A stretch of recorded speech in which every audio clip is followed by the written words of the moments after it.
হবে না গো। কেন? কারণ আমি একজন হিজড়া। তাহলে তুমি এভাবে আমার জীবনটা নষ্ট করলে কেন?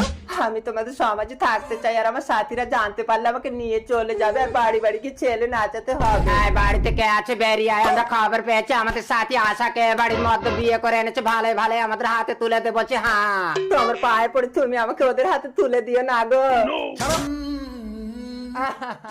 আমার লাল বাতাবি লেবু গাছে ধরেছে। এই মধ্যে এই শুবি আয়। এই ভালো সরে তুই চুপ করে, এই মধ্যে আমাদের সাথী আশাকে বের করে দে। হ্যাঁ,